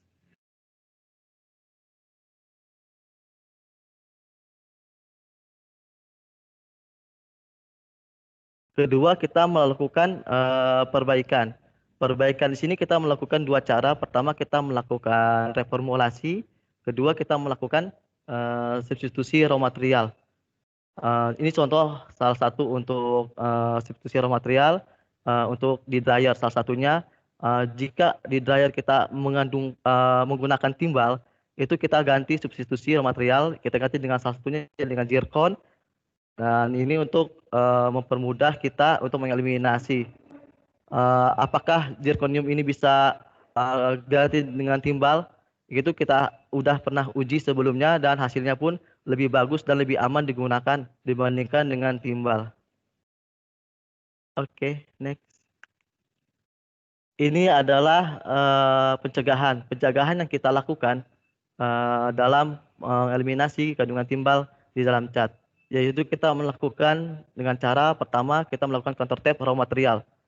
Counter raw material ini kita lakukan yaitu dengan cara kita meminimalkan penggunaan timbal, yaitu membagi atau minimal 3 supplier yang kita miliki yang sesuai standar kita yang bahan bakunya tidak mengandung timbal.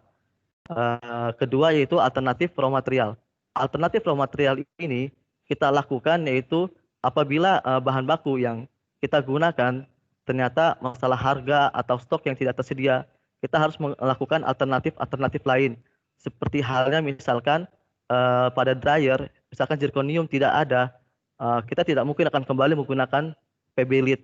Pasti kita akan mencari alternatif lain seperti senyawa logam lain, apakah itu menggunakan bismut atau strontium atau cerium yang lebih aman dibandingkan timbal.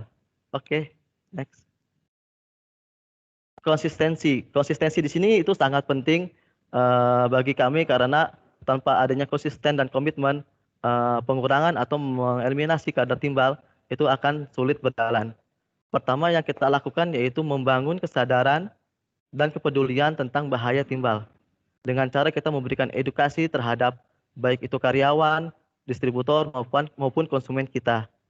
Kedua, kita melakukan koordinasi antar departemen, baik itu departemen internal maupun departemen eksternal. Koordinasi ini sangat penting, contohnya baik di internal dengan departemen QAC, departemen purchasing maupun departemen produksi, supaya bahan baku yang kita gunakan yang tidak mengandung timbal itu tetap sesuai dengan prosedur. Dan koordinasi dengan eksternal, contohnya dengan supplier, dengan distributor maupun dengan konsumen. Contoh dengan supplier, misalnya kita selalu memberikan atau meminta data TDS atau MSDS produk mereka sehingga kita bisa meminimalisir bahan baku yang mengandung timbal kita tidak gunakan. Selanjutnya itu kita melakukan riset secara berkelanjutan. Oke, berikutnya. Ini merupakan keuntungan yang dapat kita lakukan selama eliminasi timbal di dalam cat, yaitu kita dapat melindungi konsumen, baik itu konsumen, pekerja dari bahaya timbal yang ditimbulkan dari produk cat. Kedua yaitu produk yang ramah lingkungan, dan yang ketiga ialah kualitas produk jadi jauh lebih baik. Oke, mungkin itu saja yang kita sampaikan, yang kami sampaikan dari PT Vital Asia. Kurang lebihnya mohon maaf. Selanjutnya saya silakan kepada moderator ya, Ibu Yuyun. Terima kasih banyak Mas Fikri, sangat inspirasional ya. Jadi ya, apa yang tadi Ibu Ami sampaikan di pembukaan tentang good governance, kemudian partnership, ini juga sudah dipraktekkan oleh PT Vital ya. Jadi saya senang mendengar ada penelitian terus-menerus yang berkelanjutan. Jadi setiap ada produk baru dikaji lagi dan diterapkan, dicari alternatifnya ya. Selamat ya Mas ya. Mudah-mudahan terima kasih, Bu. Ya kerjasama kita nanti bisa berlanjut ya Mas ya. Oke. Baik. Bu, ya.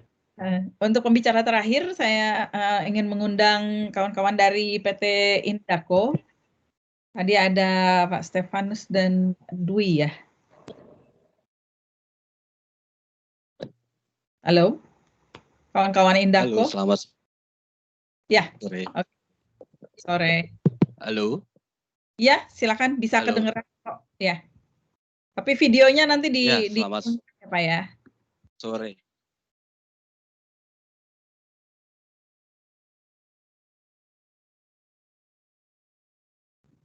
Halo. Ya, selamat sore. Ya. Halo, selamat sore. Ya, bisa kedengeran. Ya. Oh ya.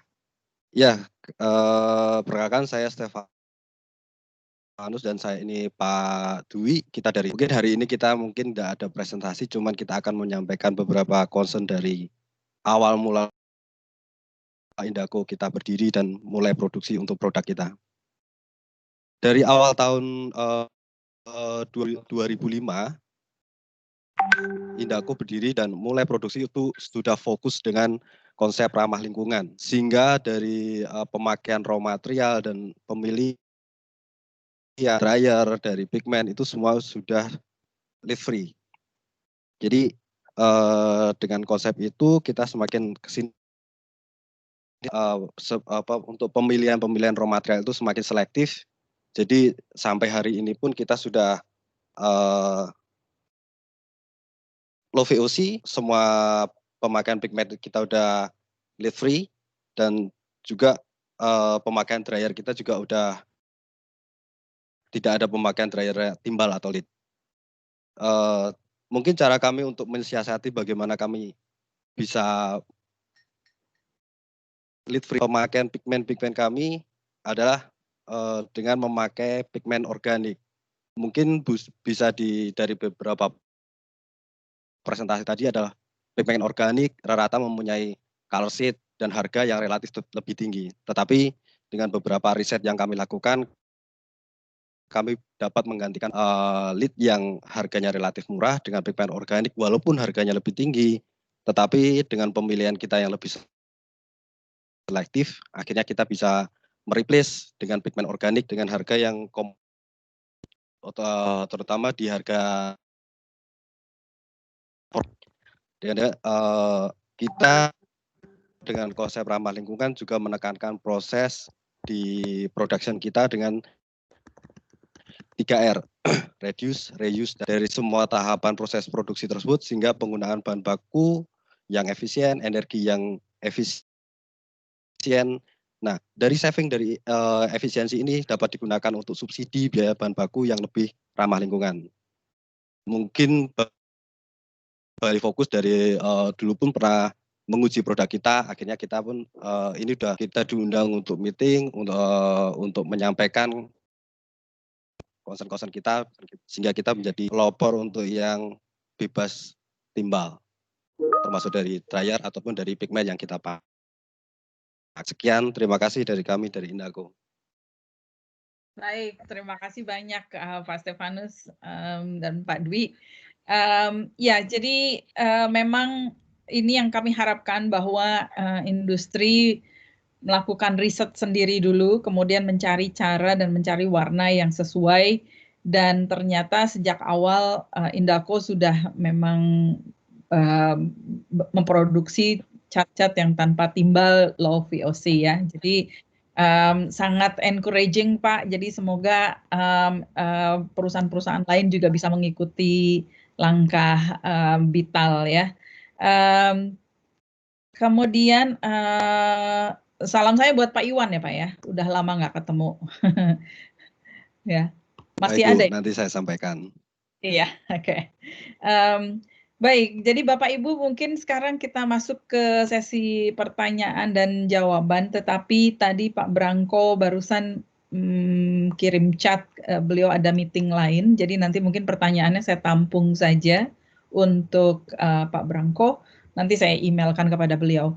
Baik, mohon Bapak Ibu bisa mengisi absen juga, ada di chat ya. Jadi di chat kemudian diklik, ada di bagian atas itu.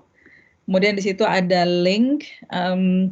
Mungkin Sonia bisa post lagi ininya link untuk daftar hadirnya.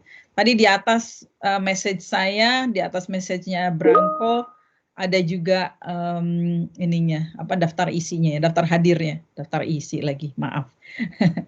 Oke, baik Bapak Ibu, ada pertanyaan silahkan. Kalau pada saat bertanya silahkan juga menyalakan videonya. Silahkan. Ada pertanyaan?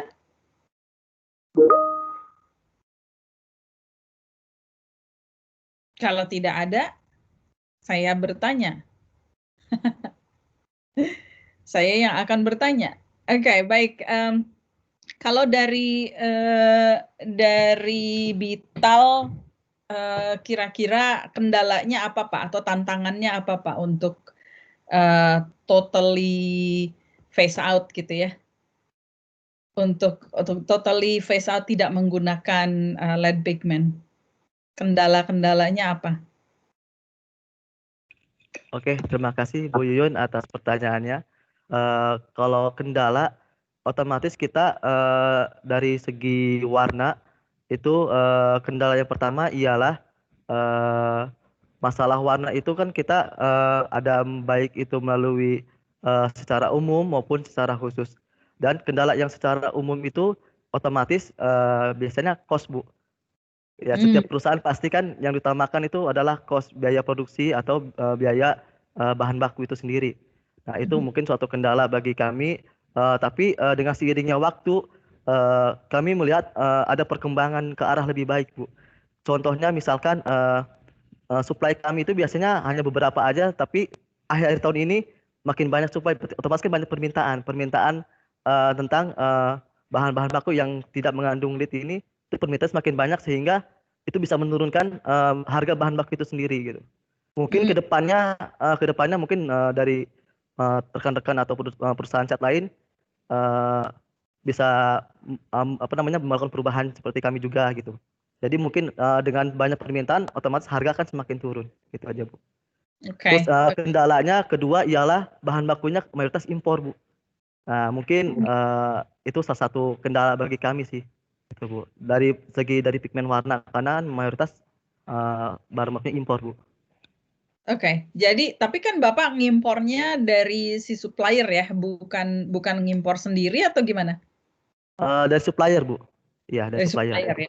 Oke, jadi suppliernya harus ngeimpor gitu ya. Oke. Iya. Oke, jadi biaya impornya itu yang mahal untuk pigmen organik ya, Pak? Iya, betul, Bu. Lebih mahal daripada yang racun ya? Iya, kurang lebih, Bu. Kalau racun kita bikin murah aja ya. Ya, jadi kebijakan untuk impor bahan ramah lingkungan memang seharusnya lebih murah daripada yang beracun ya. Harusnya terbalik gitu ya.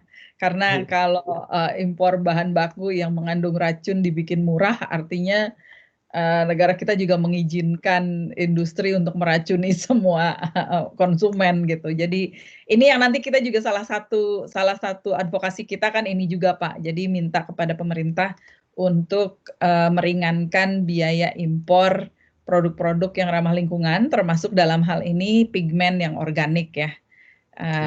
Karena inisiatif yang lebih ramah lingkungan ini yang harus lebih banyak didukung. Oke Pak, baik. Ada pertanyaan nggak dari yang lain? Untuk Georgin atau untuk Pak Yuan?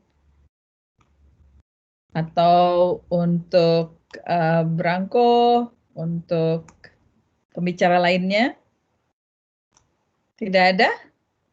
Wah, kayaknya sudah mengerti semua. Oke, baik kalau begitu. Kalau tidak ada lagi pertanyaan, nanti kami sampaikan semua materi presentasi di dalam Google Drive. Kemudian kami share kepada semua peserta. Ada lagi kira-kira mungkin yang ingin menyampaikan sepatah dua patah kata? Georg, would you like to say something before I close the meeting? Thank you for letting me having the presentation. If you have any question, material will be distributed. Feel free to contact. Okay, thank you so much. We are currently translating your presentation into Bahasa Indonesia. Yuyun? Yes, Branko? Maybe before you close. Yeah, you're still there. Okay. Yes, I'm still there for some 5 minutes. Okay. I'd like to thank you for the organizing this excellent workshop or webinar, and I heard very interesting presentations, and I'm really hopeful that participants could see that it is possible, feasible, even economically sound to replace lead in paint, and there is no reason why Indonesia cannot do it when there is expertise, there is knowledge, and I would like at the end to say that we are in NCPC Serbia, but in the global team also from this project, we are available for all the technical advice. And I would like also to thank BASF and Clariant for their contribution, because without them, it is much more difficult to reformulate paint. And I would like to invite all the SMEs and you, Yuyun, to facilitate this dialogue between suppliers and producers, because this is the winning situation. And thank you very much. And it was really a huge pleasure for me to participate in this call. Thank you. Ko. Yeah. Desiree, are you still there? Would you like to say something? Desiree? Oke. Oke, jika tidak ada lagi, mungkin kita cukupkan untuk pertemuan hari ini. Semoga apa yang disampaikan oleh para pembicara tadi bermanfaat untuk Bapak dan Ibu, terutama dari industri cat. Dan kayaknya kalau dari presentasi-presentasi dari mulai awal sampai dengan yang terakhir tadi, sebetulnya semangat kita tuh bisa sebetulnya. Jadi ada peraturan, tidak ada peraturan, tetap harusnya bisa kita lakukan karena Bital dan Indako sudah membuktikan juga bisa. Dan dari supplier juga tadi sudah memberikan panduannya, kira-kira apa yang harus dilakukan, apa yang bisa dilakukan, costing komponennya membandingkan shade yang satu dengan shade yang lain. Dan kami sangat berharap Bapak Ibu bisa mengajukan perusahaannya untuk bergabung sebagai pilot untuk proyek ini. Saat ini kami ada 5 perusahaan dan baru tanda tangan dengan 3 MOU dengan 3 perusahaan. Kami berharap akan ada lagi tambahan perusahaan-perusahaan yang berminat untuk menguji coba satu warna saja Bapak Ibu. Jadi kita masih ada waktu sebetulnya sampai dengan tahun depan. Kalau dari NCPC Serbia dan UNEP, karena mereka sudah lebih awal mulainya, kita ketinggalan kereta sekitar 1 tahun atau 9 bulan gitu. Jadi kita masih punya waktu sampai dengan tahun depan. Meskipun untuk pelaporan dan lessons learned segala macam kami juga harus share kepada NCPC Serbia dan UNEP. Tapi untuk uji coba kita masih bisa melangsungkan pekerjaan atau kegiatan ini sampai dengan bulan Mei tahun depan. Jadi kami sangat berharap Bapak Ibu bisa kontak lagi Pak Markus untuk follow up dan untuk komunikasi lebih lanjut dengan kami. Baik, terima kasih Bapak Ibu. Thank you so much for all speakers. It's so insightful and motivating. We hope that Indonesian paint industry will move forward and have lead-free by next year. Oke, optimis. Oke, Bapak Ibu, selamat sore. Terima kasih atas partisipasinya. Assalamualaikum warahmatullahi wabarakatuh. Thank you so much. Terima kasih Bu Yuyun. Thank you for everybody. Assalamualaikum. Ibu Yuyun. Terima kasih Ibu Yuyun. Ya, sama-sama Pak Fikri. Terima kasih Pak. Terima kasih Bu.